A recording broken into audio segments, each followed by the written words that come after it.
बिस्मिल्लाहिर्रहमानिर्रहीम। शहज़ाद उमरानी तरफ़ां सिक भरियो सलाम क़बूल पए। उमेद थो कयां त तव्हां सभु ख़ैरियत सां हूंदा, अलाह जे अमान में हूंदा। दोस्तो, जेके ज़मींदार आहिनि, हूंद वारा आहिनि, उन्हनि खां त जॾहिं बि बचा कुझु घुरंदा आहिनि त उन्हनि जे खीसे में हथु हूंदो आहे, कढी ॾियनि था। पर जॾहिं ग़रीब खां को पंहिंजो ॿार, का न्याणी, को पुटु का फरमाइश करे थो त यकीन कयो त ग़रीब ॿोड़हट में पइजी थो वञे ऐं फ़ौरन उहो पंहिंजे रब खे सॾे थो, हे मुंहिंजा मौला, जॾहिं मूंखां घर वारा, धीअ, पुटु, भेण, माउ, घर जो कहिड़ो बि फ़र्द मूंखां कुझु घुरे त तंहिं महिल मुंहिंजो खीसो ख़ाली न हुजे। हिकिड़ो मज़दूर हुयो, मज़दूरी कंदो हो। हर रोज़ु साइकिल ते सुबुह जो साजर मानी पंहिंजे घरां खणी मज़दूरी करे वरी शाम जो थको टुटो अची घर वेहंदो हो। उनखे 2 पुट, हिकिड़ी न्याणी हुई। शाम जो अची हिन सां रांदि खेॾनि, हिन खे ज़ोर ॾियनि, हिन सां मज़ाक़ूं कनि, हिन जो थकु ई हलियो वञे, छो जो ग़रीब सम्झंदो ई वॾी दौलत औलाद खे आहे। नंढनि ॿारनि फरमाइश कई त बाबा, ॻोठ जे सभिनी माण्हुनि वटि मोबाइलूं आहिनि, असांखे बि का मोबाइल वठी ॾियो। मज़दूर वीचारो परेशान थी वियो, न चयो त बचड़नि कॾहिं कुझु न घुरियो, सॼे ॻोठ जे ॿारनि खे सभु कुझु आहे, मुंहिंजो ई बसि मिसकीनी हाल आहे, घुरियो बि क़िस्मत सां अथऊं। पंहिंजे ठेकेदार खां उधारा पैसा वठी एडवांस में वञी हिकिड़ी मोबाइल वठी आयो। मोबाइल वठी आयो, ॾाढो ख़ुशि हुयो। अचे त ॿार सभु जेके आहिनि त उहे मोबाइल में लॻा पिया। हाणे हे जॾहिं मोबाइल वठी ॾियण खां पोइ जॾहिं घरु आयो त को बि ॿार हिन जे वेझो न आयो। हिन खे त उहो ई साॻियो ई थकु बीहे पियो न। ॿार जॾहिं न रांदि कनि, न हिननि सां खेॾनि, न हिन खे ज़ोर ॾियनि, हिन जो थकु कीअं ख़तमु थिए? हिन जी थकावट जेका आहे त उहा उअं ई रहे पई। पंहिंजी घरवारी बि ॿुधायो अथसि त मोबाइल में राति ॾींहुं पाण विढ़नि था। छोकिरी चए थी मूंखे ॾे, छोकिरा चवनि था मूंखे हुजे, हो चए थो मां गेम खेॾां, हो चए थो मां ड्रामो ॾिसां। हमरा खे सम्झ में ॻाल्हि अची वई त हे घर जो भंडण आहे, हिन ख़तमु कयां। सॼो ॾींहुं ॿार विढ़नि था। जिन ॿारनि में पंहिंजी मुहबत हुई उन्हनि जी कॾहिं शिकायत न थी। हाणे घरवारी मूंखे चए थी सॼो ॾींहुं इहे ॿार विढ़नि था।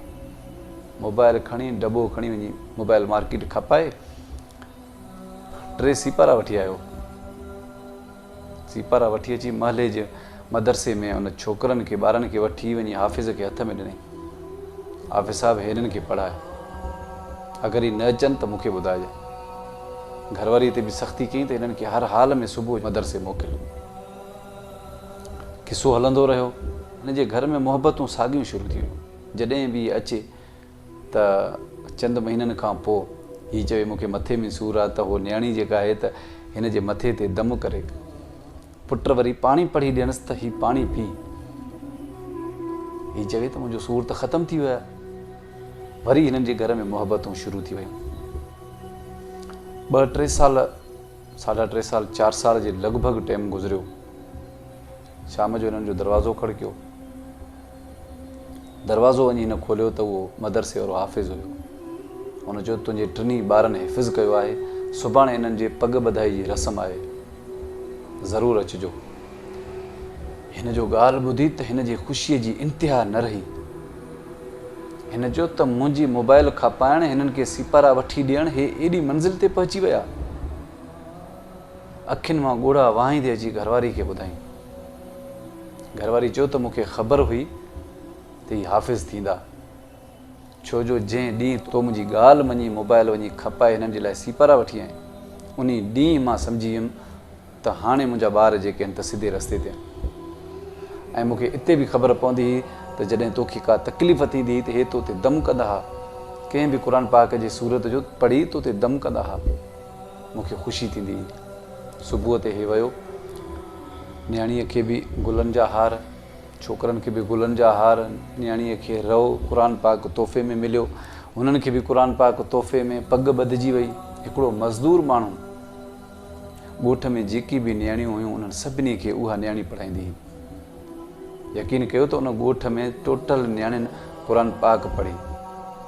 काफ़ी छोकिरियूं, किन्हनि जूं शादियूं अॻु में थी वियूं, किन्हनि जूं पोइ थियूं, पर उन्हनि क़ुर शरीफ़ सभिनी पढ़ी।